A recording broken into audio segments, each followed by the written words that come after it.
இந்த காலத்தை பொறுத்த வரைக்கும் மக்களுக்கு அந்த எஜுகேஷன் அவங்க கொடுத்துட்டாங்க. பார்த்தாலே எல்லாருக்குமே தெரியும் இது தப்பு, எது கரெக்ட், ட்ரெஸ் போடக்கூடாது, வைக்கக்கூடாதுன்னு எல்லாமே தெரியும். இப்போ உங்களை அரசியல் ரீதியாக உங்களை குரலற்றவர்களாகவும் அதிகாரமற்றவர்களாகவும் ஆக்கணும் அப்படின்ட்டு நினைக்கிறாங்க. இன்றைக்கும் கூட உங்களுக்கு எதிரான ஒரு சட்டம் பாராளுமன்றத்தில் வந்துச்சுன்னா உங்கள் பிரதிநிதிகள் அங்கே பேச முடியல.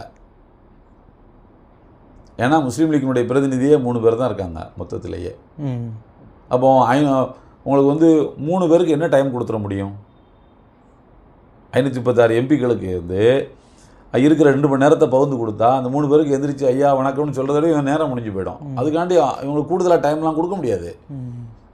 அது நேர்மை இல்லையாங்கிறது 2வது விஷயம். அப்போது இந்த பொலிட்டிக்கல் ரீதியான விழுங்கப்படுவதற்கு தயாராகக்கூடிய ஒரு சமுதாயமாக இருக்கக்கூடிய நேரத்தில் இவங்களுக்கு குறைஞ்சபட்சம் அந்த அரசியல் விழிப்புணர்வை நம்ம கொடுக்கணும்னு நினைக்கிறோம். அதுக்காக நம்ம அறிக்கைகளை கொடுக்குறோம், அதுக்காக பயிலரங்கங்கள் நடத்துகிறோம்.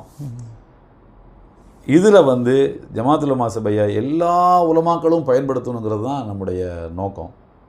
எல்லாரும் உள்ளே வரணும், எல்லாரும் இதில் பிரதிநிதித்துவம் பெறணும்.